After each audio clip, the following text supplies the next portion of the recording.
चलो पहला पे आते हैं, ये पढ़ चुके हैं ऑलरेडी। रजनीकांत जी को बनाया गया है बिहार खेल विश्वविद्यालय का पहला कुलाधिपति। हालांकि ये अस्थाई नहीं है, ये अस्थाई तो नहीं पेन खोला है।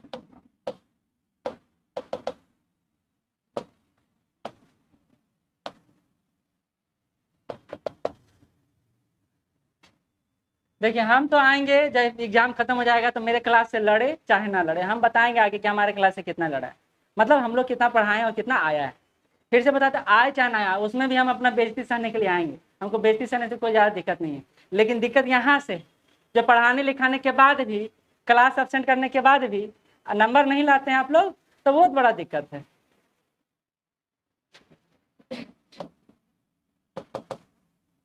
कभी तो शर्म लगेगा कि पढ़ेंगे आप लोग, यार प्रॉब्लम बताएंगे हमको कि यहाँ प्रॉब्लम क्रिएट हो रहा है, सॉल्व कैसे होगा। किसी को मुंह छुपाना पड़ रहा है तो किसी को कुछ करना पड़ रहा है। चलिए, रजनीकांत जी डीएम थे लखीसराय के, उन्होंने वीआरएस लिए और वीआरएस लेने के बाद उनको खेल विश्वविद्यालय का कुलाधिपति बना दिया गया। तो ये दिया हुआ है, शायद क्वेश्चन पूछा जा सकता है कहाँ के डीएम थे जहां से वो वीआरएस लेकर रिटायर हुए, तो वो लखीसराय के थे। ठीक है, तो ये पहला है रजनीकांत जी के बारे में। देखिए एग्जाम में ना हमेशा छोटा सा पॉइंट से हम लोग स्किप करते हैं, बड़ा पॉइंट हमसे गड़बड़ नहीं होता, नहीं आता तो छोड़ ही देते हैं, लेकिन ये छोटा छोटा पॉइंट है जो स्किप कर जाता है और एग्जाम में हम लोग को पता ही नहीं है कहाँ से क्वेश्चन देगा, तो जो दे सकता है वो पॉइंट तो याद रखें। आप लीव लेते हैं अपने, आप जब टाइम पीरियड से पहले लीव ले लेते हैं ना तो उसको वीआरएस बोला जाता है। सामान्य मधेपुरा के चंद्रकिशोर को इफ्को साहित्य सम्मान दिया गया। दो व्यक्तियों का नाम आप देख रहे हो, चंद्रकिशोर जायसवाल और रेणु यादव। चंद्रकिशोर जायसवाल को दिया गया है इफ्को साहित्य सम्मान। इसमें क्या क्या मिलता है, खैर ये इंपॉर्टेंट है कि नहीं पता नहीं, लेकिन 2024 के लिए श्रीलाल शुक्ल स्मृति इफ्को साहित्य सम्मान के लिए कथाकार चंद्रकिशोर जायसवाल को यह पुरस्कार दिया गया। ये क्वेश्चन यहाँ से पूछा जा सकता है, ये किस क्षेत्र से बिलोंग करते हैं, तो ये कथाकार है। कथाकार वो देखते हैं ना, प्रवचन जो देते हैं, जैसे हम, हाँ आगे कहता है कि श्रीलाल शुक्ला स्मृति को युवा साहित्य सम्मान किसको मिला, तो युवा, देखिए छोटा सा डिफरेंस है, एक है यूथ वाला और एक है जनरल वाला। यूथ वाला मिला है रेणु यादव को और इफ्को साहित्य सम्मान मिला है चंद्रकिशोर जायसवाल को। एक और क्वेश्चन यहाँ से बन सकता है, किस समिति की रिपोर्ट पर यह पुरस्कार इनको दिया गया है, तो समिति कोई और नहीं है बल्कि अस्कर वजाहत समिति है जिन्होंने रिपोर्ट दिया और इफ्को साहित्य सम्मान इनको दिया गया।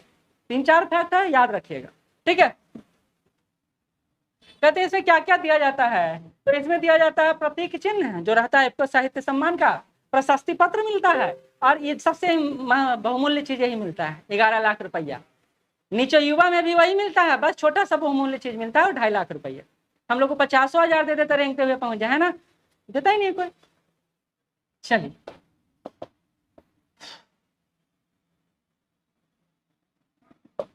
अगला देखिए, दो तरह का इन्वेस्टमेंट होता है, FII और FDI। FII को पोर्टफोलियो इन्वेस्टमेंट भी बोला जाता है। पोर्टफोलियो इन्वेस्टमेंट होता है जो शॉर्ट टर्म इन्वेस्टमेंट होता है, जो मार्केट में पैसा लगाया और देखा मार्केट खराब हो रहा है तो पैसा खींच के चला गया। हाँ, वो तो नियम बनाया गया बाद में। पहले क्या था कि शेयर बाजार रातों रात दिवालिया होने के कगार पर आ जाता था, तब बंद करना पड़ता था कि भैया आप ज्यादा बिकवाली नहीं होना चाहिए। बिकवाली मतलब होता है खरीद और बिक्री। तो फिर शेयर मार्केट में, सॉरी, तो ये पोर्टफोलियो इन्वेस्टमेंट होता है, सामान्यतः शेयर मार्केट में लोग करते हैं। लेकिन जो FDI होता है, फॉरेन डायरेक्ट इन्वेस्टमेंट, वो होता है दीर्घकालिक निवेश। ये क्वेश्चन आया हुआ है इसलिए आपको बता रहे हैं। दीर्घकालिक निवेश मतलब क्या हुआ कि फैक्ट्री बना दिया, सड़क बना दिया, पुल बना दिया, स्विमिंग पूल बना दिया, आज पढ़ेंगे कुछ ऐसा ही। तो ऐसा कुछ इन्वेस्टमेंट जो होता है जो दीर्घकालिक उद्देश्यों की पूर्ति के लिए होता है, उसको बोलते हैं FDI, प्रत्यक्ष विदेशी निवेश। ठीक है, तो वही बात यहाँ पर किया जा रहा है। कहा जा रहा है FDI अप्रैल से जून में 48% बढ़कर $16 अरब के आसपास हो गया। तो ये भारतीय अर्थव्यवस्था के लिए अच्छी बात है। FDI बढ़ना अच्छी बात है, FII बढ़ना अच्छी बात नहीं है, क्योंकि वो तात्कालिक रूप से शेयर मार्केट को ग्रोथ देगा। जो हम लोग पढ़े थे तेजड़िया और मंदड़िया पढ़े थे, बताओ क्या होता है, क्वेश्चन आया हुआ है। अभी मुंह बनैले है, काला मुंह बनैले है, नहीं पता है तो बताओ। बुल एंड बियर थ्योरी,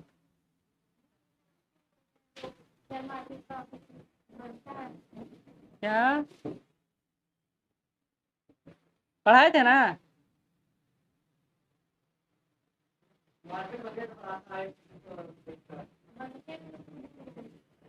पता नहीं, बड़े को बुल बोलते हैं कि बियर बोलते हैं। हाँ हाँ, कॉन्फिडेंस में नहीं बोलो। और कोई पवन देख लिए? बताइए। नहीं मिला। चलिए, और कोई इधर नहीं याद आ रहा। बात सही है। जो शेयर मार्केट बढ़ता है तो उसको बोला जाता है तेजड़िया, और हिंदी में इंग्लिश में बुल। और जो नीचे जाता है उसको मंदड़िया। क्या बुल और बियर? ठीक है, चलिए। तो कहता है कुल एफडीआई प्रवाह में 28% की वृद्धि हुई। ये डाटा के लिए इंपॉर्टेंट नहीं है, इंपॉर्टेंट है कि ये कंसेप्ट क्या है। क्योंकि मैंने बोला इकोनॉमी में जो क्वेश्चन आता है आपका करंट अफेयर से जोड़ कर आता है, आपको पता होना चाहिए कि क्या होता है ये कंसेप्ट, ठीक है। क्योंकि ये देखिए ये 3 माह का ही है, तो 3 माह के आधार पर आपका क्वेश्चन नहीं देगा। अगर दे दिया तो याद रखिएगा, महाराष्ट्र और कर्नाटक में सर्वाधिक निवेश हुआ है, महाराष्ट्र में, उसके बाद कर्नाटक। ये नहीं ना कहिए कि नहीं सर पढ़े हुए नहीं किए। अच्छा बात है, टेस्ट में पढ़ाया हुआ आता है, नहीं तो आप लोग तो जान मारते हैं खाली कल नहीं आया होगा नहीं।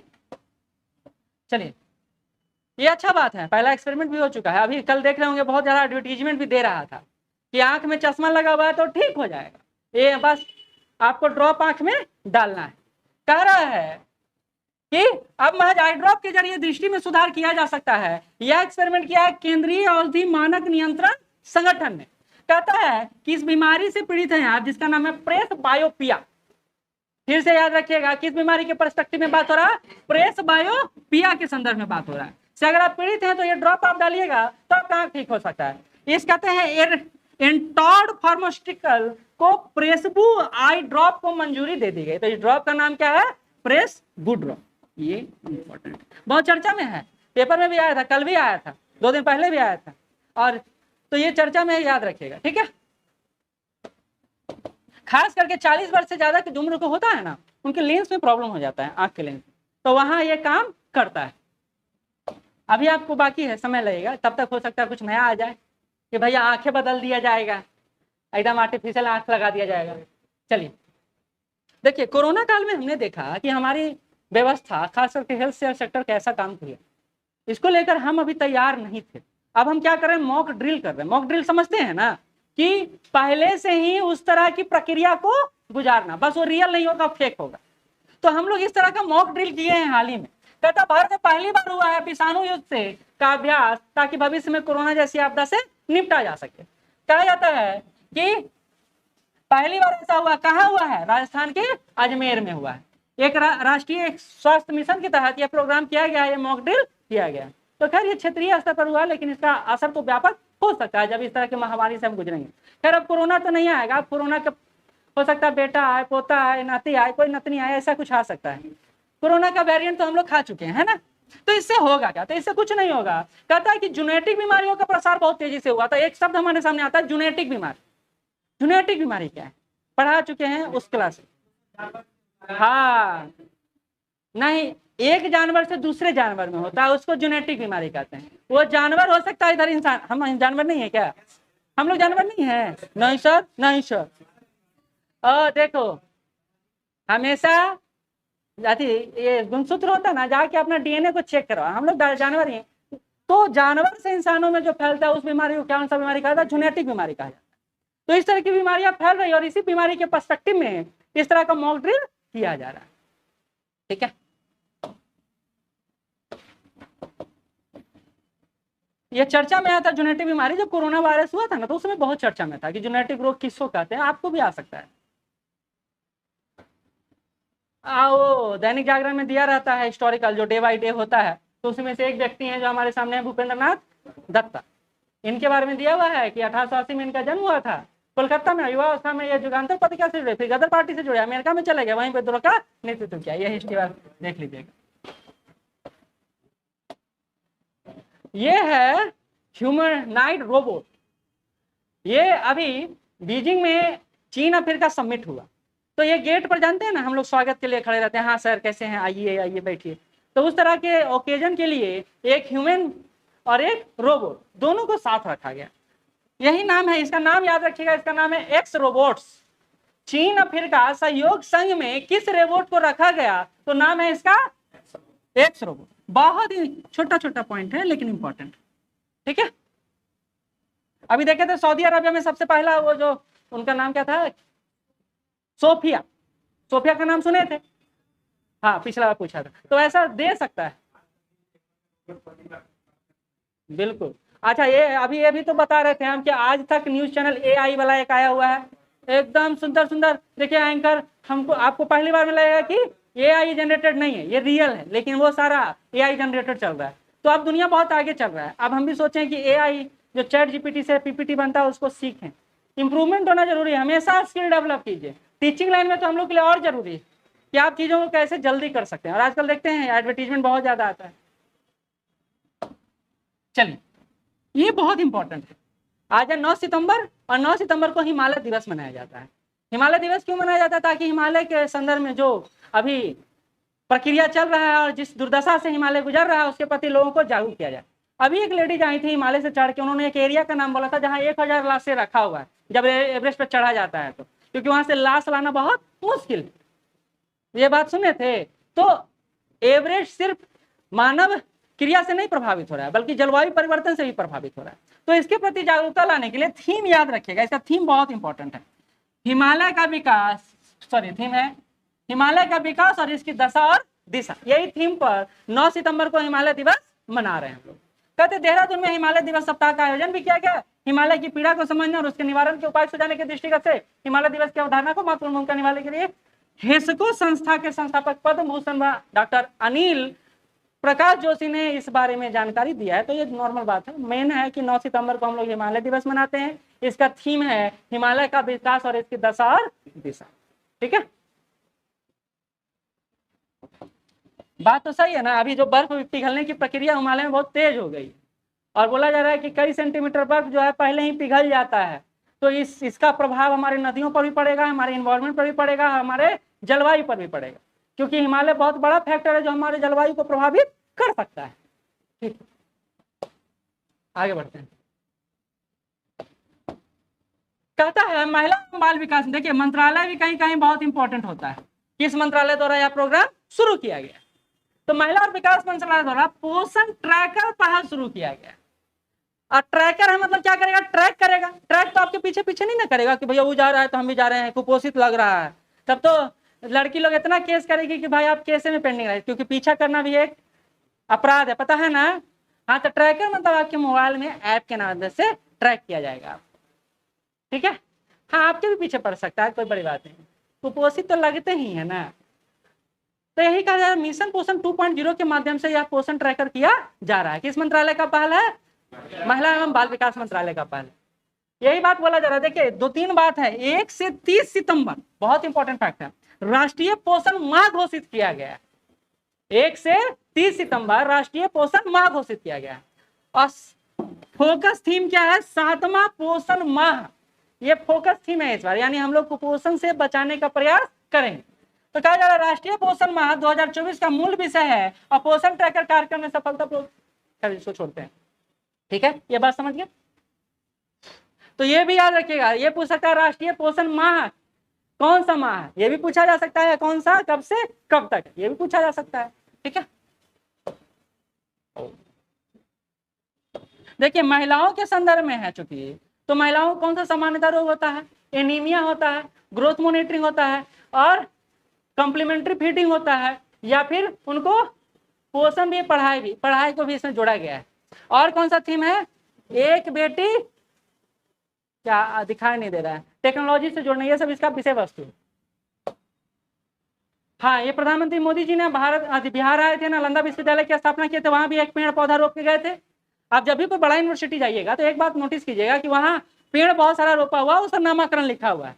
जब भी कोई विशिष्ट अतिथि आते हैं आपके यहाँ, कोई विशिष्ट व्यक्ति आते हैं तो उनसे पौधारोपण करवाया जाता है। तो इसी को मोदी जी ने अपनी माँ के ध्यान में रखते हुए उन्होंने एक प्रोग्राम ही शुरू कर दिया, एक पेड़ माँ के नाम। और बोला जा रहा है कि सब में 52 करोड़ पौधा रोप दिया गया है। बिहार का पोजीशन कौन सा है, तो 5वां पोजीशन पर। सबसे अच्छा प्रदर्शन कहाँ किया गया, उत्तर प्रदेश में किया गया। लेकिन ये डेटा नहीं दिया है कि भैया कितना पौधा जीवित रहा, जिंदा रहा या मर गए। रोपने का तो हम लोग दिन भर प्लान बनाते हैं, एक को प्लान हो जो सफल हो जाए। प्लान बनाते हैं ना भैया, 2 दिन 3 दिन एकदम आराम से पढ़ेंगे, पढ़ाई हुआ था। चलिए,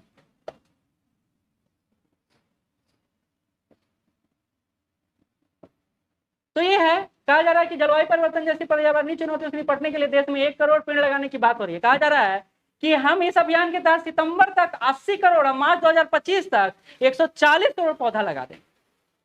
फिर से पौधा लगा देंगे, वो आगे बढ़ेगा नहीं बढ़ेगा, क्योंकि आपको पता होना चाहिए 1000 पौधे में लगभग 5-10 पौधा ही आगे बढ़ता है, बाकी सारा मर जाता है। और अगर वो भी अच्छा से नहीं हुआ तो सारा का सारा बर्बाद हो जाता है। तो बिहार सरकार ने जल जीवन हरियाली योजना के तहत पहले सब नगर निगम को दिए हुए था या फिर वहां के पब्लिक सेक्टर को दिए हुए था, मतलब जो सरकारी है। अब क्या किया है, गांव के लोगों को जोड़ दिया है ताकि गांव के लोग ही पटाएं और उनको उसके आधार पर पैसा दिया जाता है। तो ये सुविधा है।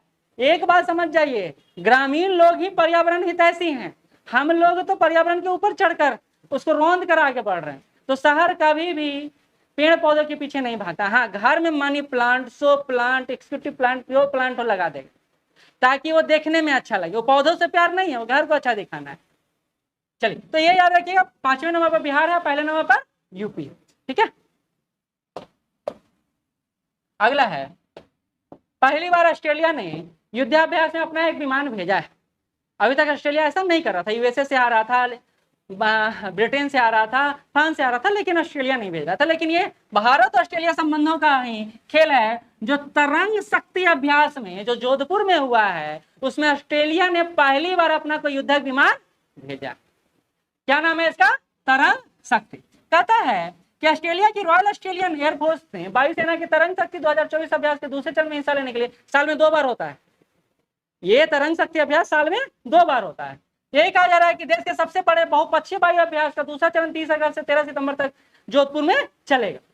यहाँ पर बोला जा रहा है कि हाँ ठीक है ठीक है ठीक है, ताजा भारत रफाल मिला, ठीक है, हाँ अमेरिका है, ठीक है। एक और कहाँ है, पहला कहाँ हुआ, शायद मेघालय में हुआ है, मणिपुर, मेघालय में हुआ, तमिलनाडु नीचे, हाँ तमिलनाडु में हुआ। पहला तमिलनाडु में हुआ, दूसरा जोधपुर में हुआ। ठीक है, इसमें क्या है ना, कई सारे देश युद्धाभ्यास करते हैं वो युद्धक विमान को लेकर। तो इसमें भारत का भी मिराज शामिल हुआ है, जगुआर शामिल हुआ है, सुखोई शामिल हुआ है, राफेल शामिल हुआ है। तो भारत की तरफ से कई सारे युद्धाभ्यास होते हैं जिसमें तरंग शक्ति एक है जो बहुदेशीय, जिसमें कई सारे देश एक साथ साथ काम करते हैं। अच्छा, ये क्या है, हाँ कुछ पाना है तो खुद पे भरोसा कीजिए, सहारे कितने भी अच्छे हैं क्यों ना हो, एक दिन साथ छोड़कर निकल ही पड़ते हैं, नहीं निकलते हैं, चाहे वो टीचर हो, चाहे साथी हो, चाहे कोई। इसलिए खास सहारा खुद का बनना चाहिए। बहुत सारे लोग सहारे पर टिके हुए, टीचर पढ़ाएंगे वही पढ़ के हम पास करेंगे, अपने सहारे पर टिके हुए हैं। तुम्हारा पढ़ाई का हमको शेड्यूल चाहिए, क्या पढ़ती हो या नहीं पढ़ती हो कि टाइम पास हो रहा है। कुछ लोग तो ये पढ़ाई टेस्ट में कम नंबर आने के कारण छोड़ के भाग चुके हैं। भागने से कहाँ तक भागिएगा, नोटिफिकेशन आएगा तो फॉर्म तो भरी पे कीजिएगा ना। भागने से काम नहीं चलेगा, सुधार से काम चलेगा। आप सबसे निवेदन, सुधार कीजिए लगातार, ठीक है। ये आपके लिए अननेसेसरी बात है, क्योंकि ऐसा चीज तो आप तुरंत पचा लेते हैं। है डीआरडीओ पहले पढ़ चुके हैं, डीआरडीओ के निदेशक का है, फाउंडेशन स्थापना कब हुआ है, मुख्यालय कब, ऐसा पढ़ चुके हैं। कहता महानिदेशक किसको बनाया गया है, ऐसा टेस्ट में क्वेश्चन भी दिए थे। राजलक्ष्मी मेनन जी को डीआरडीओ का महानिदेशक बनाया गया, ठीक है। सेंटर फॉर एयरबोर्न सिस्टम के निदेशक के अतिरिक्त प्रभार भी इनको दिया गया, इंपॉर्टेंट नहीं है। डीआरडीओ का महानिदेशक एक लेडीज को बनाया गया, नाम है उनका राजलक्ष्मी मेनन, ठीक है। जहां बताने का रहेगा वहां बता देंगे, सब फैक्चुअल है। पानी, चलिए आपको पता ही है, हम लोग पढ़ ही चुके हैं कि सीआरपीसी हट गया, आईपीसी हट गया, एविडेंस एक्ट हट गया, उसके जगह पर क्या आया, आईपीसी के जगह पर न्याय संहिता, पढ़े हैं ना।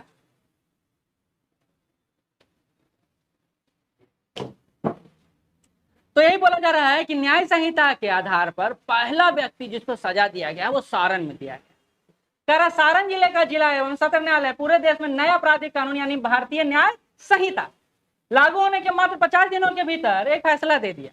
देश का पहला जिला बन गया ऐसा जो इसने इस कानून के आधार पर फैसला दिया। बहुत इंपॉर्टेंट है, बिहार करंट अफेयर से रिलेटेड। अब इसमें क्या क्या इंपॉर्टेंट है, एक तो जिला इंपॉर्टेंट है, दूसरा जज भी इंपॉर्टेंट है, तीसरा कानून भी इंपॉर्टेंट है, ये सारा इंपॉर्टेंट है, ठीक है। तो ये बोला जा रहा है कि पुनीत कुमार गर्ग ने, नाम क्या है याद रखिएगा, पुनीत कुमार गर्ग, इन्होंने ही न्याय संहिता के आधार पर पहला फैसला सुनाया है।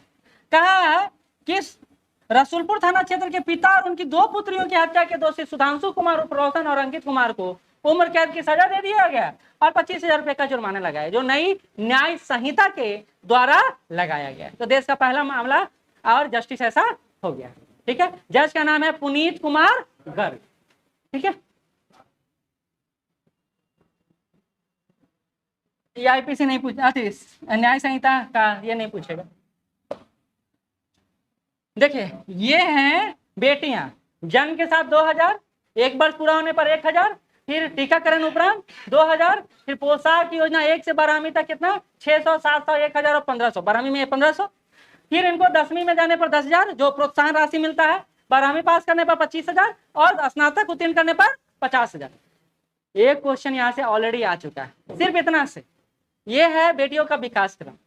अगले 50 साल बाद हम लोग बेटों का भी ऐसा ही विकास क्रम देखेंगे कि पैसा मिलता है, ठीक है। अब क्या बोल रहा है, देखिए एक और है, मुख्यमंत्री जी ये बताना चाह रहे हैं कि हम लोग बेटियों के लिए क्या काम कर रहे हैं। तो एक मुफ्त राशि के रूप में पूछा जाए तो 94,100, स्नातक होते होते तक बिहार की महिलाओं या छात्राओं को कितना राशि दिया जाता है, तो 94,100 रुपया दिया जाता है।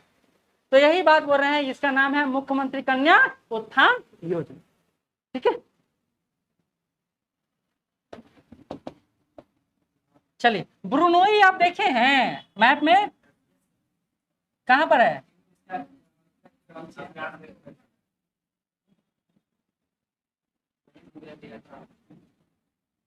इंडोनेशिया के ऊपर तो है, देखो ना, फिर तो पीछे एकदम नीचे चला जाता है। अच्छा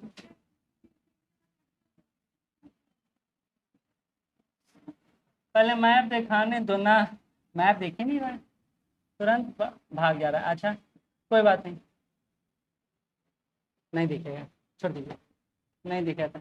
ब्रुनोई छोटा सा देश, छोटा सा देश, उसकी खासियत क्या है, सॉरी, वहां भी अभी भी राजतंत्रीय व्यवस्था, जैसे ब्रिटेन में शाही शासन है, शाही शासन मतलब बस नाम मात्र का, जैसे हमारे यहाँ राष्ट्रपति शासन, वहां शाही शासन है, लेकिन राजा सिर्फ नाम मात्र का होता है। लेकिन आपको बताते हैं, ब्रिटेन का राजा हो चाहे ब्रुनोई का राजा हो, सबका अपना स्टेट होता है, और स्टेट मतलब उसका अपना प्रॉपर्टी होता है जो दुनिया के विभिन्न भागों में फैला होता है। जैसे मुंबई भी प्रिंस का ही था, जो उन्होंने दान में दे दिया था, दान में नहीं दिया था कि लीज पर दिया था। तो उसी क्रम में ये बात बोला जा रहा है कि ब्रुनई यात्रा पर हमारे प्रधानमंत्री गए, और ये पहले प्रधानमंत्री गए हैं, हो गए हैं जो ब्रुनई यात्रा पर गए। हुआ ये है, कुछ नहीं, मोदी जी को लग रहा था कौन देश छूट गया है, तो मैप पर निकाले, देखिए ब्रुनई के भी नहीं किए हैं, अभी तक कोई नेता नहीं दिया है, तो बोला हाँ आ गया है, तो वो हाँ पहुंच गए। तो मोदी जी कोई देश छोड़ना नहीं चाहते। एक और चीज हम फिर बोलते हैं, आलोचना करते हैं, हेवन कंट्री है सब, पैसे का हेर फेर करने में लोग एक्सपर्ट कंट्री। इतना छोटा देश का यात्रा करना कोई तुक नहीं है, सिर्फ इस आधार पर कि भैया ये हथियार में बहुत ज्यादा अपना बजट बढ़ाए हैं। कितना बढ़ाएगा, छोटा को देश है हमारा, मेघालय इतना बड़ा देश है ये, लेकिन इसकी खासियत क्या है वो आप समझ लीजिए। कहते दक्षिण पूर्वी एशियाई देशों में से एक ये देश है। हमारा जो ईस्ट पॉलिसी चलता है वो इसी के आधार, प्रशांत हिंद जो क्षेत्र चलता है उसमें भी ब्रुनई की भूमिका अपनी हो सकती है। तो ये बात नहीं है कि सिर्फ और अच्छा बजट बढ़ाया इसलिए हमारा वहां विजिट हुआ, बल्कि भारत यह चाहता है कि विभिन्न देशों के साथ हमारा संपर्क अच्छा हो, और अगर कुछ राष्ट्रीय सुरक्षा परिषद में उम्मीद बने तो ये सारे देश भी हमारे साथ खड़े हों। जानते हैं ना, जो मेहमान आता है हमारे पास आता है वो हमारे लिए केयरफुल होता है। लेकिन इंपॉर्टेंट पॉइंट यहाँ ये है, इसको कैसे दिखाया जाए। एक मस्जिद में गए हैं, हाँ, कहते हैं ब्रुनई में उमर अली सैफुद्दीन मस्जिद है, वहां प्रधानमंत्री विजिट किए। ये इंपॉर्टेंट है, विजिट अगर कोई हमारे प्रधानमंत्री कहीं करते हैं तो वो चर्चा में आ जाता है। तो ब्रुनई का ये मस्जिद है जो आप देख रहे हैं, नाम है इसका उमर अली सैफुद्दीन मस्जिद। ये बताना था, और भी बहुत कुछ बताना था, ये तो बता चुके हैं। अगला देख लीजिए, सोने की ये है वहां के किंग, इनके पास 60 गो रोल्स रॉयस, रोल्स रॉयस समझते हैं, हाँ, एक सोना वाला है, बाकी सब पित्तल वाला है, स्टील वाला है, लेकिन 60 गो है। इनके पास 700 वाहन का 7,000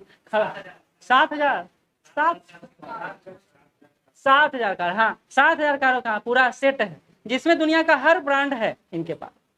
इनके पास जो महल है वो दुनिया का सबसे महंगा महल में से एक है। तो ये राजशाही व्यवस्था को जी रहा है अभी तक ब्रूनोई। हाँ, तो ये राजा कौन है, ये भी हमारे लिए इंपॉर्टेंट है। हाँ, सुल्तान बोल किया, नाम है इनका सुल्तान बोल किया। ये वहां के राजा हैं। इनका ऐशो आराम के बारे में दिया है पूरा, देखिए कहाँ है, भाग जाता है, फिर से नीचे आ गया ना, इसमें अच्छा से दिखता नहीं है। कहते दुनिया का सबसे बड़ा निजी कार संग्रह जो 5 अरब डॉलर का, 5 अरब डॉलर समझ रहे हैं, एक डॉलर में 80 रुपया के आसपास, 5 अरब डॉलर समझ, छोड़िए हम लोग के लिए नहीं है, ज्यादा क्यों देखें। हाँ, ये अनआर्म्ड व्हीकल, अनआर्म्ड व्हीकल किसको कहते हैं, जिसमें इंसान मौजूद ना हो। तो हम लोग जितना भी अभी ड्रोन मिसाइल ड्रोन के द्वारा हमला करते हैं वो यूएवी होता है, अनआर्म्ड व्हीकल होता है। तो भारत ने भी एक ऐसा व्हीकल बनाया है, देश का पहले स्वदेशी बम वर्षक यूएवी ने भारी सफल उड़ान भरा है। तो ये हमारे लिए एक अच्छी बात है, हम बड़ा कर दिए जैसे ऐसा हो रहा है, ठीक। ये यहाँ देख लीजिए, इसका नाम क्या है, तो FWD-200V नाम है इसका। यूएवी जो भारत का अपना स्वदेशी यूएवी है उसका नाम क्या है, FWD-200V, ये नाम है इसका, जो हमारा स्वदेशी बम वर्षक है। का देश के पहले स्वदेशी बम वर्षक मानव रहित विमान FWD-200V का पहला सफल परीक्षण कर लिया गया। मतलब अभी सेना में शामिल नहीं हुआ, बस हम अभी इसको परीक्षण करने में लगे हुए। तो ये नाम आपके लिए इंपॉर्टेंट है, ठीक है, देख रहे हैं।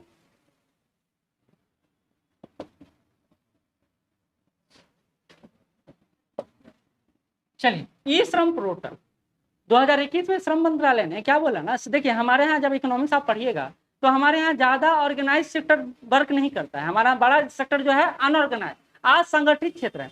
कार्य के आधार पर 2 भाग में बांटते हैं अर्थव्यवस्था को, संगठित क्षेत्र और असंगठित क्षेत्र। ये समझती हो क्या होता है, बैठ के। हाँ, तो SHG संगठित होगा।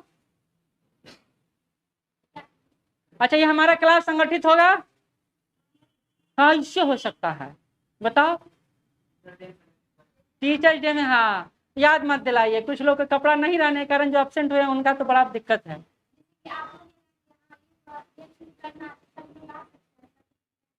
नहीं, ये अनऑर्गेनाइज सेक्टर, ये कोई व्यवस्था के अधीन। देखिए, ऑर्गेनाइज और अनऑर्गेनाइज में बेसिक सा डिफरेंस है। जो लॉ एंड ऑर्डर के आधार पर एक सिस्टमैटिक काम करता है, जैसे बैंकिंग सिस्टम, पुलिस सिस्टम, जो स्कूल सिस्टम, ये सब क्या है, ऑर्गेनाइज सेक्टर है। और जितना भी आप अदर एरिया देख रहे हैं अनऑर्गेनाइज सेक्टर। हमको इसको धीरे धीरे ऑर्गेनाइज वे में करवाना होता है, ऑर्गेनाइज होता नहीं। जैसे हम लोग नियम बनाते हैं कि स्ट्रीट वेंडर जो है उनके लिए यहाँ दिया गया। जैसे आप मौर्या कॉम्प्लेक्स में गए हैं अभी, वहां देखिए जितना भी वेंडर था छोटा मोटा, उसको यहां से उठा करके उस कोना में डाल दिया गया है, तारामंडल के पास गए हैं, वो सब अनऑर्गेनाइज है, जिसको ऑर्गेनाइज करने का सरकार प्रयास करती। तो हमारे यहाँ बड़ा जो सेक्टर है अनऑर्गेनाइज है, 95% से ज्यादा ये जो श्रम शक्ति है अनऑर्गेनाइज सेक्टर में मौजूद है। तो सरकार 2021 में श्रम मंत्रालय के साथ मिलकर यह काम कर रही है कि भैया जो अनऑर्गेनाइज सेक्टर में उनको एक पोर्टल से जोड़िए। उस पोर्टल का नाम क्या पड़ा, ई श्रम पोर्टल। कब लाया गया, अगस्त 2021 में। कहते हैं इस श्रम पोर्टल में कुछ नहीं होता है, आपको 10 अंक का आधार कार्ड दिया जाता है, नंबर दिया जाता है। ई श्रम पोर्टल में आपको 12 डिजिट का यूनिक नंबर दिया जाता है। बहुत इंपॉर्टेंट है ये बात, कितना डिजिट, 12 डिजिट ई श्रम पोर्टल में। चर्चा में क्यों आ गया, क्योंकि 30 करोड़ रजिस्ट्रेशन हो चुका है। और ये 30 करोड़ रजिस्ट्रेशन अभी भी बहुत बड़ा रजिस्ट्रेशन नहीं है, अभी इसमें कम से कम 1 अरब रजिस्ट्रेशन हो सकता है, क्योंकि हमारा ज्यादातर जो क्षेत्र विकसित है वो असंगठित क्षेत्र में ही। तो ये बात बोला जा रहा है, the national database of informal sector work Shram portal has crossed the 30 crore registration milestone in a period of 3 years only. 3 साल में इसने यह डेटा पार कर लिया। खास करके कोरोना के बाद सरकार को यह पता चला कि भैया हमारा असंगठित क्षेत्र में कौन कौन है और कितने लोग, कैसे पता चलेगा। तो पता करने के लिए एक पोर्टल होना चाहिए, तो वो पोर्टल हमारे पास ई श्रम पोर्टल के नाम से जाना जाता है। समझ में आ गया, श्रम मंत्रालय के अधीन है, ठीक। हाँ, पैसा भी आता है। तो यही हिंदी में दिया हुआ है, इंग्लिश में दिया हुआ था।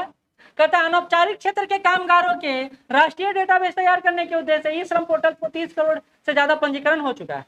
कहा जा रहा है ई श्रम पोर्टल 26 अगस्त 2021 को लॉन्च किया गया था और यह श्रम मंत्रालय के अनुसार 3 वर्ष में इस पोर्टल में 3 करोड़, वही बात आगे बढ़।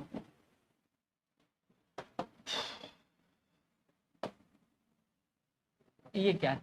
संयुक्त अभ्यास में भाग लेने के लिए नौसेना का P-8I विमान फ्रांस पहुंचा। अभी हमने पढ़ा कि संयुक्त वायु अभ्यास हो रहा था जिसका नाम था तरंग शक्ति। उसमें क्या देखा हमने, विभिन्न देशों के विमान हमारे यहाँ युद्धक विमान आते हैं, तो ऐसा एक्सरसाइज और भी तो कहीं होता है, तो वहां भी हम अपना भेजते हैं। तो यही बात बोला जा रहा है कि भारतीय नौसेना का विमान P-8I वरुण अभ्यास के 22वें संस्करण में हिस्सा लेने के लिए गया। तो ये क्वेश्चन पूछा जा सकता है कि कौन सा भारतीय वायुसेना विमान वरुण एक्सरसाइज में हिस्सा लेने के लिए भारत की तरफ से भेजा गया? तो P-8I। अच्छा, फ्रांस के साथ और कौन कौन सा युद्धाभ्यास हम लोग करते हैं? गरुड़ करते हैं और हाँ, वरुण भी करते हैं। और ये कौन सा एक्सरसाइज हो रहा है जो सामने पढ़ रहे हैं? ये भी वरुण ही है जो भूमध्य सागर में चल रहा है। इसके साथ साथ हम करते हैं गरुड़ और शक्ति। शक्ति अभी 2024 मेघालय में संपन्न हुआ है, शक्ति अभ्यास। तो शक्ति भी करते हैं, गरुड़ भी करते हैं और वरुण भी करते हैं, 3 करते हैं फ्रांस के साथ। ठीक है, हाँ, गरुड़ इनके साथ, शक्ति नहीं, शक्ति भी इनके साथ, गरुड़ भी, दोनों अलग अलग एक्सरसाइज है, दोनों अलग अलग। अच्छा, ये बड़ा इंपॉर्टेंट है इकोनॉमिक्स पॉइंट ऑफ व्यू से। देखिए, आपको बोले थे ना कि आप जब करंट अफेयर पढ़िएगा तो इकोनॉमिक्स का बहुत सारा टर्मिनोलॉजी आते चला जाएगा। तो क्यों इंपॉर्टेंट है? तो सुनिए, एंटी डंपिंग ड्यूटी होता है। क्या होता है? तो याद करिए, ट्रंप महोदय थे, वो भारत को बोले कि भारत तुम बहुत हमारे हार्ले डेविसन बाइक पर 100% ड्यूटी लगाने में लगे हुए हो, हम भी तुम्हारे प्रोडक्ट पर लगा देंगे। कोटेशन याद है? नहीं याद है? पानी पी लेते हैं, आप लोग कुछ याद ही नहीं रहता है।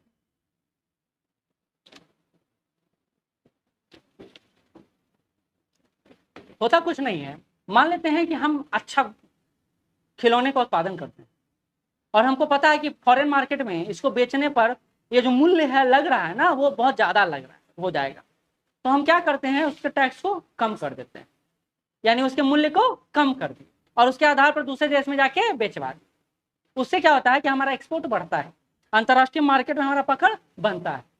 तो इसके विरोध में दूसरा देश एंटी डंपिंग ड्यूटी लगाता है, कहता है जो हम डंप करने के लिए, भेजने के लिए हमारे पास जो इतना कम रेट किए हैं, हम इसमें टैक्स लगा देंगे 15%।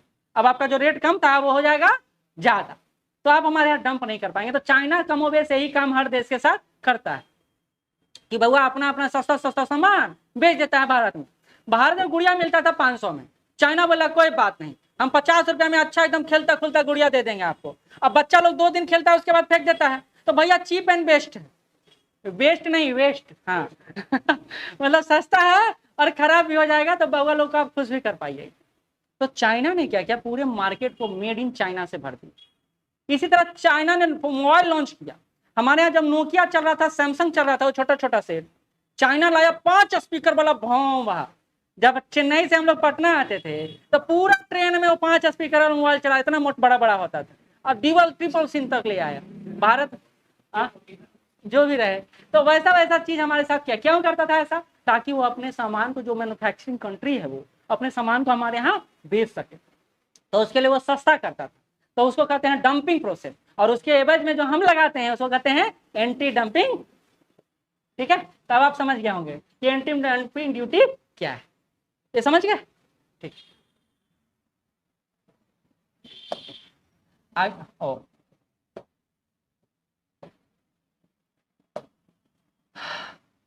चलिए, कहता है 2 मकड़ियों को हम लोग खोजे।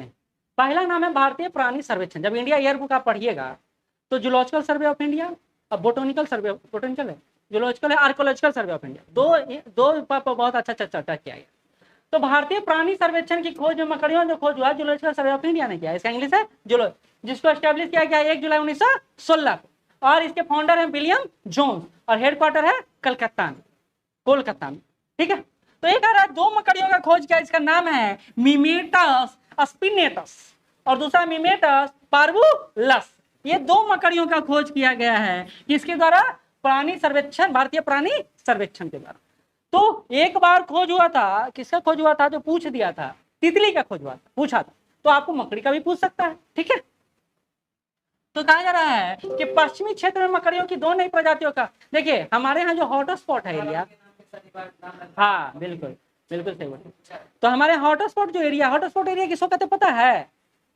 जैसे हॉटस्पॉट जोन है पूरा ये एरिया, जहां नहीं ऐसा एरिया जहां एक किस्म मतलब कई का सारे किस्म का वहां भरमार, जैसे यहाँ हर तरह के बच्चा का भरमार है, सिविल सर्विसेज का है, रेलवे का है, आपका टीचर का है, सब तरह का बच्चा है। तो ये हॉटस्पॉट एरिया है किसके लिए? तैयारी करने वाले। तो वैसे ही जैव विविधता की दृष्टि, बायोडाइवर्सिटी के दृष्टिकोण से हॉटस्पॉट एरिया डिनोट किया जाता है। उसमें से पश्चिमी घाट भी एक है, उसमें से अंडमान निकोबार का पूरा एरिया भी आता है हॉटस्पॉट जोन में, पूर्वोत्तर का एरिया भी आता है बहुत सारा, ठीक। तो वही बोला जा रहा है कि मिमेटस स्पिनेटस और मिमेटस पार्वुलस, ये 2 मकड़ियों का खोज किया गया। महफूज कहाँ है? आप आए तो वो आराम कर रहे हैं? नहीं ये सब झूठ बात। हाँ तबीयत खराब था उनका, सॉरी उस दिन भी तबीयत खराब, नहीं तो वो आप दोनों तो आते ही हैं। चलिए 23वां विधि आयोग को स्टैब्लिश कर दिया गया। अभी अध्यक्ष कौन होंगे, सदस्य कौन होंगे, इसके बारे में बात नहीं किया गया। बस यहाँ ये बोला जा रहा है कि centre constituted 23rd law commission, 22वां का गठन हुआ था कब, ये भी याद रखना है, 21 फरवरी 2020 को। ये कितने साल के लिए विधि आयोग का गठन होता है? 3 साल के लिए, 3 साल के लिए होता है। और कहते हैं अध्यक्ष कौन है? अभी जस्टिस अवस्थी है 22वें विधि आयोग के अध्यक्ष। तो 3 साल में इसको समाप्त हो जाना चाहिए था, लेकिन था कोरोना काल, तो 20 में तो बेचारा घर पे बैठे, बोला ना हम ना हटबो, तब हमारा 2 साल काम ही कहला हुआ हटा देंगे। तो बोला ठीक है आप बैठिए, अभी गठन करते हैं, 6 महीना और आराम कीजिए। देखिए ये बात समझिए, अगर कोई का अध्यक्ष आपको बना दिया गया है या किसी का सदस्य बना दिया, तो बैठे बैठे रोटी पैसा छापते हैं। इनका पेमेंट है 2.5 लाख के महीना। कोई छोड़ेगा वो पोस्ट को? 2020 में हमको मिला क्या, काम ही नहीं करने दिया गया, अब हमको काम करने दो। तो अभी 2024 तक खींचे, ठीक, अब 25 तक खींच लेंगे ये। तो ये गठन हो चुका है। कहते हैं the centre on Monday notified the constitutional the 23rd law commission for a period of 3 years with the provision to appoint serving supreme court and high court जजेस। इसमें कौन रहते हैं? तो देखिए विधि आयोग है तो हाई कोर्ट या सुप्रीम कोर्ट के जज को ही मेंबर और हेड मेंबर बनाया जाएगा, ऐसा है तो नहीं हम लोग को बनाया जाएगा, नेता को बनाया जाएगा, ठीक है। तो यही बात किया जा रहा है। कहा जा the term of 22nd law panel ended in August 31 को समाप्त होना था, लेकिन अभी तो इसका गठन होने की बात शुरू हुआ, तो अभी ये चलेगा, ठीक है। आओ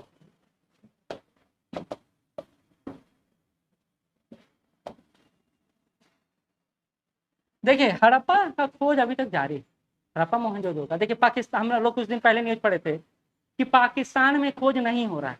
क्यों नहीं हो रहा है? कि बेचारा अपने परेशान है, वो अपने भूखे हैं प्यासे हैं मेरी तरह, तो क्या खोज करेंगे? भूखे प्यासे खोज होता है? नहीं होता है। अभी पढ़ा रहे हैं तो मजबूरी में पढ़ा रहे हैं, नहीं तो पहले भूख का जरूरत पड़ता है। लेकिन भारत में रिसर्च लगातार हो रहा है, खास करके हरियाणा से गुजरात तक एरिया में, और उसी में पहली बार अंगुलियों का छाप मिला है। और ये इतिहास में पहली बार ऐसा हुआ है कि एक बार इतनी अंगुलियों का छाप मिला। तो यही बात बोला जा रहा है कि कसेरुआ खेरा में पहली बार इंसानी अंगुली के छाप मिला है।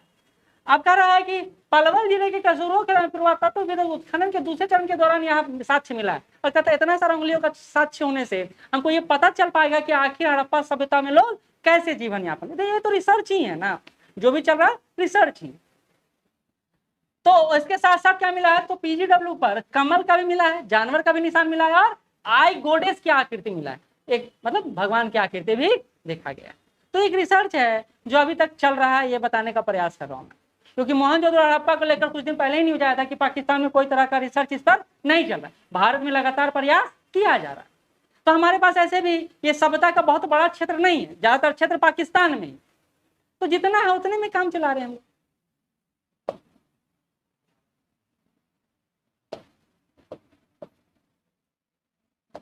नेक्स्ट, हाँ ये बस याद कर लीजिए, गुलमर्ग सेना संग्रहालय गुल ए सुम आम जनता के लिए खोल दिया गया। कहाँ होगा? जम्मू कश्मीर में होगा, यहाँ तो होगा नहीं। तो ही बोला जा रहा है कभी जम्मू कश्मीर कोई गए हैं? तुम गई है? लड़ने गई थी कि बस देखने गई थी? घूमने? अच्छा तुम घूमने गई, चलो ठीक है। एनसीसी में जो रहते हैं उनको ट्रेनिंग के लिए कभी कभी भेजा जाता है। एनसीसी नहीं ना किए हैं? किए हैं? चलिए ठीक है। जो जो एनसीसी पहले क्या होगा, अभी सब हेल्दी होगा। क्यों? क्योंकि एनसीसी में पतला कर देता है, भूखे भूखे हालत खराब रहता है, एक्सरसाइज बहुत करवाते हैं। चलिए, तो ये बोला जा रहा है कि गुलमर्ग संग्रहालय कश्मीर के समृद्ध इतिहास और विरासत को प्रदर्शित करता है। कौन इसको अनावरण कौन किए हैं? तो एमबी सुचिंद्र कुमार द्वारा इसका अनावरण किया। बहुत बड़ा नाम नहीं है, बस आपको ये जानना है कि ये है क्या। ठीक है,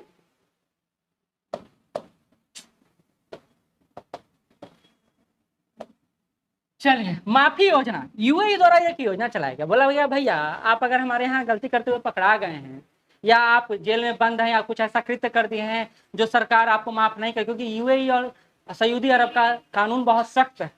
वही है ब्लड सिस्टम, जहां ब्लड के बदले ब्लड या उसके बदले आपको करोड़ों में फाइन देना पड़ता है। जब आप किसी की हत्या करती हैं और उसका परिवार आपसे समझौता करना चाहता है तो 1-2 रुपया लाख रुपया में नहीं होता, करोड़ों में होता है, क्योंकि वो आप जानते हैं कि विकसित राष्ट्र है। लेकिन उन्होंने चलाया कि चलो छोटे मोटे जो घटना है उसे करना, आप जेल में बंद है तो हम आपको माफी दे सकते हैं, हम आपको माफी दे सकते हैं। लेकिन वैसे लोगों को इसमें नहीं जोड़ा गया। आप ये सुन लीजिए, पहली बात, माफी योजना कहाँ चलाया गया? यूएई में। किन के लिए चलाया गया? प्रवासी मजदूरों के लिए, प्रवासी लोगों के लिए, और खास करके इस भारतीय लोगों के लिए चलाया गया। लेकिन इसमें उस लोगों को शामिल नहीं किया गया है जो बाय गेट से वहां पहुंच गए, यानी वहां वीजा वूजा नहीं है और अपने पहुंच गए, वैसे लोगों को इस योजना में शामिल नहीं किया गया है। नाम है इसका माफी योजना। ठीक है, चलिए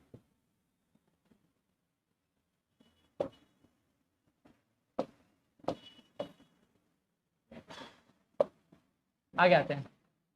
ये पुस्तक का नाम इंपॉर्टेंट है, एकदम एकदम गांठ बांध लीजिए। ये एनएसए हैं, एनएसए समझते हैं ना, जैसे अभी हमारे हैं अजीत डोभाल, तो ये ट्रम्प के समय एनएसए थे। अब एनएसए हैं तो आपको पता है आंतरिक सुरक्षा का सारा जिम्मेदारी इन्हीं के ऊपर। इन्होंने एक किताब लिखा, किताब यहाँ देख रहे हैं, वार विथ आवर सेल्फ, नाम है इनका HR मैकमास्टर।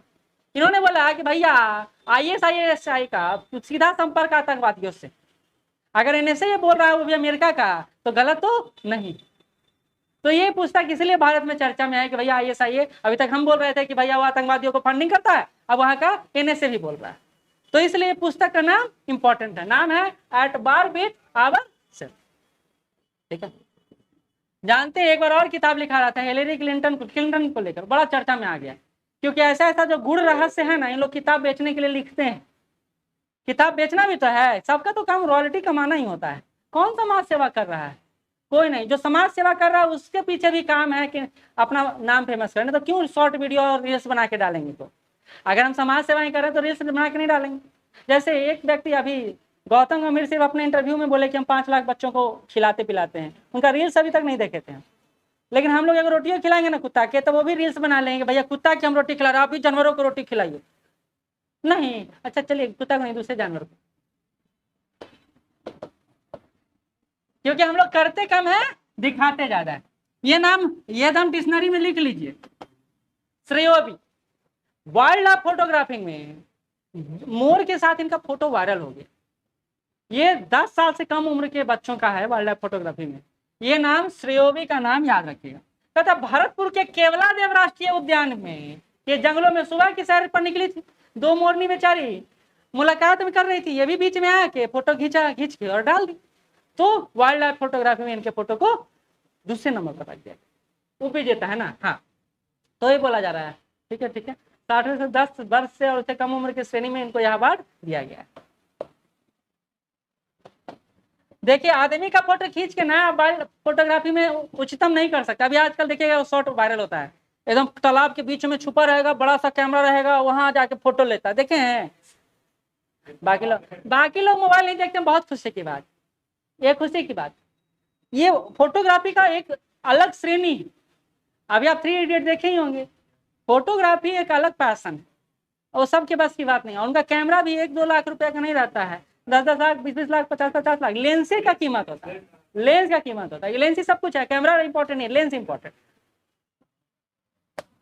चलिए, ब्राजील के सुप्रीम कोर्ट और एलन मस्क के बीच लड़ाई चल रहा है। भैया तुम मेरा बात मानो का तो नाम मानेंगे। एलन मस्क तो खुद जिद्दी है, तो ब्राजील के सुप्रीम कोर्ट ने एक्स को बैन कर दिया ब्राजील से। तो ये वहां के जज हैं, जज का नाम है अलेक्जेंड्रे डी मोरेस। ये जज के साथ एलन मस्क, उन्होंने कहा कि आप अपना एक कोऑर्डिनेटर ब्राजील में रखिए क्या जैसे भारत ने कहा था ना कि अपना कोऑर्डिनेटर रखिए, तो वो मान नहीं रहे थे, तो हमने कहा कि भाई साहब को बैन करो, ट्विटर से लेकर यूट्यूब नहीं था, फेसबुक को भी। यूट्यूब को किस लिए नहीं, क्योंकि यूट्यूब का एक अलग कैटेगरी, लेकिन जो यूट्यूब में आप देखिएगा जो भी वीडियो डलता है उसमें कम से कम प्राइवेसी का बहुत बड़ा प्रावधान किया है, बहुत सारा उसमें है। लेकिन फेसबुक और ट्विटर आजकल खास करके एक्स पर देखिएगा ना, जितना भी नफरती फोटो और आती है कोटेशन सब एक्स पर चल रहा है। जब से एलन मस्क आए हैं फ्रीडम ऑफ स्पीच को कुछ ज्यादा ही वैल्यू दे दी है। तो ये नाम याद रखिए, अलेक्जेंडर डी मोरेस, इन्होंने ही एक्स को बैन किया। प्यारी बहना, हिमाचल प्रदेश का एक प्रोग्राम है, बोला गया कि भैया आप एक बेसिक इनकम से कम होंगे तो आपको हम पैसा देंगे 4500 रुपया 3 बार में, 1500। आप आपको जानते हैं कि हमारे यहाँ मुफ्त में कुछ मिलता है तो सारा महिला एक साथ, या पुरुष हो चाहे महिला हो, सब एक साथ पहुंच जाते हैं। तो सब महिलाओं ने यहाँ पर ले लिया, एक प्रोग्राम छोड़िए 2-2 प्रोग्राम का फायदा ले लिया। अब सरकार सबसे वसूलने में लगी हुई है कि भैया पैसा लिए थे तो लौटाइए। अब महिलाओं से पैसा निकालना कितना आसान काम है आपको पता ही है, ठीक है। तो लेकिन सरकार कर रही है, इंदिरा गांधी प्यारी बहना सम्मान निधि को वापस लेने का प्रयास कर रही है, तो ये चर्चा में आ चुकी। तो पूछा जा सकता है किस स्टेट में इसको चलाया जा रहा है, तो हिमाचल प्रदेश में चलाया जा रहा है, ठीक है। 54,000 महिलाओं को मिल रहा है यह राशि, 4500 रुपये मिलता है प्रत्येक 3 माह पे। 34 करोड़ को जारी किया गया राज्य सरकार द्वारा, 34 करोड़, और 8 लाख से अधिक आवेदन अब तक प्राप्त हो चुके। जैसे हमारे यहाँ एपीएल कार्ड का देखिए खेल, एपीएल बीपीएल कार्ड का, सब लोग बीपीएल, जो डानार डिबार गया उसके पास भी बीपीएल कार्ड है गाँव में। शहर में तो सुविधा नहीं है ज्यादा कि पता चले, हम लोग को पता ही नहीं चलता है, लेकिन इसका लाभ सबको उठाने में लगे हुए। इसी तरह ये है प्यारी बहना योजना, सब इलेक्शन समय का पूरा फात। चलिए नाम याद रखिएगा, बहुत इंपॉर्टेंट नाम आपके बिहार पर्सपेक्टिव से, बहुत इंपॉर्टेंट नाम है इनका मिस्टर मीना। 1989 बैच के बिहार कैडर के आईएएस अधिकारी हैं, और आपके अभी जो बने हैं डीजीपी वो भी 1989 बैच के ही हैं आईपीएस। तो ये बोला जा रहा है mister Meena was secretary coal ministry during his central deputation. इन्हीं को बनाया गया है अब Amrit Lal Meena appointed as new chief secretary of Bihar. ये दो ही पद तो इंपॉर्टेंट है, एगो डीजीपी का और एक मुख्य सचिव का। मुख्य सचिव का पावर जानते हैं ना, बिहार सरकार का जितना भी काम होगा एडमिनिस्ट्रेटिव हेड कौन होगा, मुख्य सचिव, और सेंट्रल लेवल पर जितना भी प्रशासनिक काम होगा उसका एडमिनिस्ट्रेटिव हेड कौन होगा, कैबिनेट सेक्रेटरी। कैबिनेट सेक्रेटरी जो दिल्ली में आप जाइएगा तो राजीव चौक के बाद केंद्रीय सचिवालय का हॉल्ट आता है, गए होंगे तो पता होगा, ठीक है। तुम डायरेक्ट श्रीनगर में लैंड की थी कि बीच में कहीं गई भी थी? नहीं, दिल्ली जाके ही लोग जाते हैं समानता। आप कहीं भी जाइएगा तो दिल्ली घूमने का अच्छा डेस्टिनेशन प्लेस है, क्योंकि उसी के अगल बगल है आगरा। इधर क्या हुआ, अच्छा दिल्ली के अगल बगल बहुत सारा, तो आप घूमना चाहें तो वहाँ घूम सकते हैं। ऐसे बिहार में भी 2-3 जगह है। चलिए यहाँ आते हैं। अब पता होगा कि हम लोग दक्षिण अफ्रीका से और नामीबिया से चीता लेकर आए। चीता तो ठीक था, लेकिन उसको इन्वायरमेंट भी तो फेस करवाना रहता है। तो हमने अब देखा है कि कुनू नेशनल पार्क में वो अच्छा से सेटल हो गए हैं, बाल बच्चा हो गया है उनका। अब हम क्या कर रहे हैं, कॉरिडोर बना रहे हैं ताकि चीतों को टहलने में कोई परेशानी ना हो। चीता पहले हम उसे निकालो, नाखून बहुत खतरनाक चीज है। चलिए, तो मध्य प्रदेश के श्योपुर जिले में स्थित पालपुर कुनू नेशनल पार्क से राजस्थान के जंगल तक चीता का कॉरिडोर बना रहा है, यानी एमपी से राजस्थान ये कॉरिडोर बन रहा है, चर्चा में आ गया। क्योंकि अभी और भी चीता लाने वाले हैं अफ्रीका से, बात चल रहा है हमारा। चलिए, ये पढ़ा चुके थे, प्रतियोगिता दर्पण में ही आया था, याद है कि नहीं? याद नहीं सर, उतना याद नहीं है, ठीक है। वर्ष 2047 तक विकसित भारत के उद्देश्य से राष्ट्र को समर्पित किया गया बधावन बंदरगाह। पढ़ाए थे, अभी जुल्ली दिमाग लगा, स्नान मत करो, पढ़ाए थे। और प्रतियोगिता दर्पण में इतना कोटेशन में लाइन में रखा हुआ था, ठीक है, कोई बात नहीं। तो 77,000 करोड़ रुपए से अधिक के मूल्य का यह परियोजना है जिसको मोदी जी इनॉग्रेट किए हैं। तो 2047 तक बनकर तैयार होगा। भारत का कितना बंदरगाह होगा, 13वां बंदरगाह होगा। ये मूलतः बधावन बंदरगाह जो बनेगा वह ना सिर्फ के मूवमेंट के लिए बनेगा, बल्कि मत्स्य पालन केंद्र के रूप में भी विकसित किया जाएगा। यानी इसके आसपास का क्षेत्र में मछलियों का उत्पादन भी करवाया जाएगा। हाँ, गुजरात में है शायद, महाराष्ट्र बधावन महाराष्ट्र में। कहा 12 लाख लोगों को रोजगार की संभावना है, तो मत्स्य पालन का विकास होगा। यही सब है। ठीक है ठीक है ठीक है ठीक।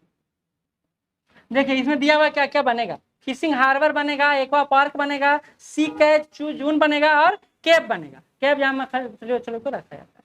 तो ये सारा विकास किया जा रहा है।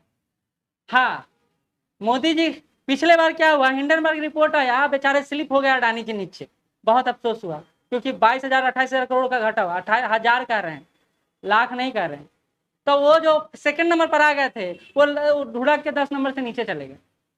अब क्या हुआ, ऐसा फिर रिपोर्ट आया, गौतम अडानी मुकेश अंबानी को पीछे छोड़ते हुए भारत के सबसे अमीर व्यक्ति बन चुके हैं। अब बनना ही है भाई, मोदी जी का हाथ है तो नहीं बनेंगे। 11.6 लाख करोड़ रुपए की संपत्ति है इनके पास, और 10.14 लाख रुपए का संपत्ति है मुकेश अंबानी के पास। पहले नंबर के रहीस और दूसरे नंबर के रहीस। ठीक है, कह रहा 1539 हुई है 1,000 करोड़ से ज्यादा संपत्ति वाले लोगों की संख्या। भारत में 1,000 करोड़ से ज्यादा संपत्ति वाले कितने लोग हैं, 1539, जिसमें ब्लैक मनी वाले सब गायब।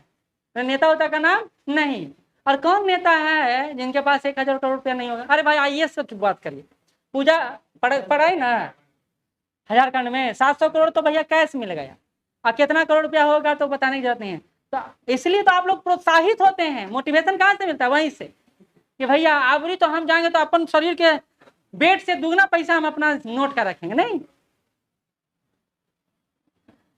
क्या 46% बड़े अमीरों की संपत्ति चीन में घटी, अरबपतियों की संख्या, क्योंकि आपको पता है वहाँ कम्युनलिज्म चलता है, सोशलिज्म सोसाइटी, सरकार का वहाँ प्रभुत्व ज्यादा है, तो वहाँ अरबपतियों की संख्या कम होती है क्योंकि सरकार का प्रभुत्व ज्यादा होता है। हमारे यहाँ पूंजीवाद कैपिटलिस्ट सोसाइटी की ओर बढ़ रहे हैं, तो हमारे यहाँ पूंजीपतियों अमीरों की संख्या ज्यादा है। कितना बच गया, हाँ जैक मा का, जैक मा यही ना कहते हैं। देखिए संयुक्त परिवार की अवधारणा, संयुक्त परिवार की अवधारणा क्यों विघटित होते चली जा रही, इसलिए क्योंकि एक कमाता है 4 खाता है, उसमें किसी एक का संपत्ति नहीं होता है, सभी का संपत्ति होता है। वैसे सोसाइटी में आप काम करना चाहेंगे, नहीं चाहेंगे, लेकिन वहां की गवर्नमेंट जो है इतना ज्यादा अपने आप में एक्टिव है कि वो व्यवस्था को ही बदल के रखती है।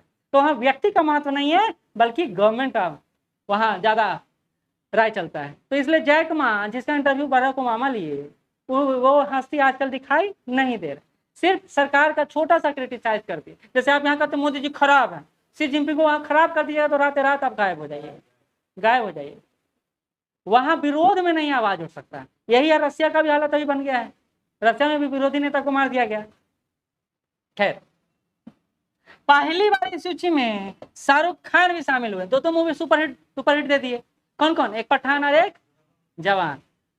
तो पहली बार अमीरों की सूची में शाहरुख खान भी शामिल हुए हैं। अक्षय कुमार जी अभी भारत का नागरिकता ही लिए, तो अगला साल देखिए कुछ आएगा तो उनके बारे में भी आएगा, लेकिन उनका मूवी तो पिट रहा है अभी। खैर चलिए, आपको एक बात और पता होना चाहिए, जो एक्टर लोग हैं वो मूवी से पैसा नहीं कमाते ज्यादा, वो तो 15-16 करोड़ 20 करोड़ 50 करोड़ आ गए, लेकिन जो एड चलता है ना, एड में पैसा लेते हैं। 100 करोड़ 200 करोड़ का इन लोग का होता है। तो वही जो गुटखा बेचता है 200 करोड़ अगर अभिनेता को देगा तो आपको कितना बार मार के लेगा ये बता दीजिए। जब तक आप मरेंगे नहीं, लास्ट से लेते रहेगा वो पैसा, वो जब तक खिलाएगा आपको गुटखा। चलिए, सी बॉक्स लॉन्च किया गया, कार्यस्थलों पर महिला सुरक्षा को देखते हुए एक प्रोग्राम चलाया गया है जिसका नाम है सी बॉक्स।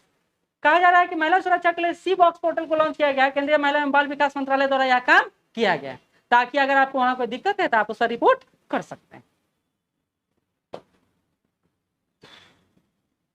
देखिए, भारत सरकार का एक अभी से नहीं है, 2012-13 से यह प्रोग्राम चलाने का प्रयास हो रहा है कि विदेश में जितनी बड़ी यूनिवर्सिटी है ना, उसको भारत में लाया जाए और यहाँ कैंपस खुलवाया जाए। थक गए आप लोग, ठीक है, थक ही गए होंगे। भारत में कैंपस खुलवाया जाए, इससे इसका कारण क्या है, तो आप सुनते होंगे जितना ऑस्ट्रेलिया हो गया, यूके हो गया, अमेरिका हो गया, फिलीपाइंस हो गया, मलेशिया हो गया, सब जगह हम ही भरे हुए।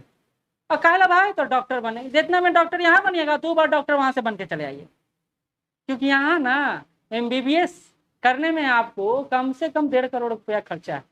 अगर बैक गेट से गए तो, फ्रंट गेट से गए तो 40 से 50 लाख रुपया खर्चा होगा, इतना कॉस्टली है हमारे यहाँ डॉक्टर बनना। तो इसलिए देखिएगा बाहर लोग बहुत ज्यादा जाते हैं। हाँ, रसिया में जाते थे, यूक्रेन में भी जाते थे, अभी देखिए यूक्रेन वाले बच्चा, हाँ क्या है, रसिया में भी जाते हैं, यूक्रेन भी नहीं, यहाँ चाइना में भी जाते हैं लोग।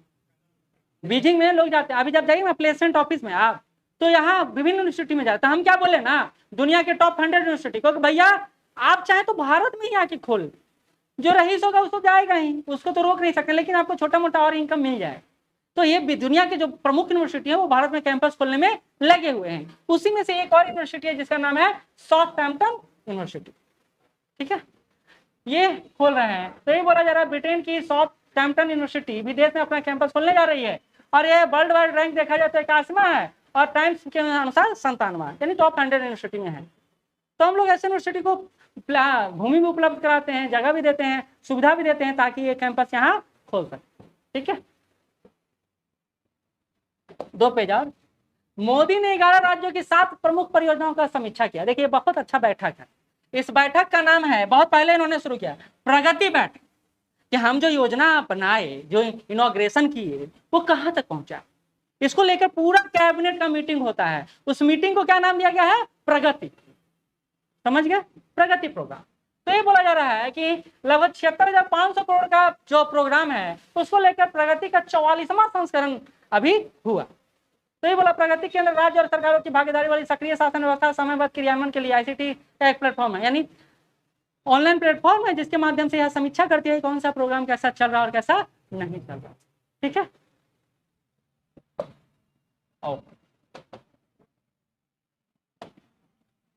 ये भी बहुत जरूरी है। जैसे हमने देखा न्याय संहिता के आधार पर पहला फैसला सारण में आ गया, वैसे ही CAA के आधार पर पहली नागरिकता गोवा के एक क्रिश्चियन व्यक्ति को दिया गया, और वो व्यक्ति का नाम क्या है, तो यहाँ देख लीजिए, नाम है उसका जोसेफ फ्रांसिस ए परेरा। अब तो देखते हैं क्रिश्चियन का नाम ऐसे ही होता है। तो जोसेफ फ्रांसिस ए परेरा को नागरिकता संशोधन अधिनियम CAA के अंतर्गत भारतीय नागरिकता प्रमाण पत्र प्रदान करते गोवा के मुख्यमंत्री प्रमोद सावंत, ये पहले व्यक्ति हैं जिनको यहाँ सर्टिफिकेट दिया गया। तो ये नाम इंपॉर्टेंट है आप, ठीक है।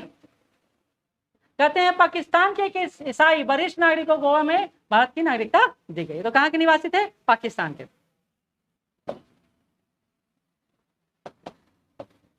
क्योंकि देखिए एक बार क्वेश्चन आया था बीपीएससी में कि अफगानिस्तान से सारा सैनिक जब यूएसए बुला रहा था तो लास्ट सैनिक कौन चढ़ा था, याद है। अब आया था न्यूज़पेपर में उसका फोटो, लास्ट सैनिक का फोटो आया था, और वहां से आ रही है क्वेश्चन, याद ही नहीं, माँ किसी बुक में दे ही नहीं रहा है, ऐसा तो छोटे छोटे कोई नहीं देता है, वो आया था ना।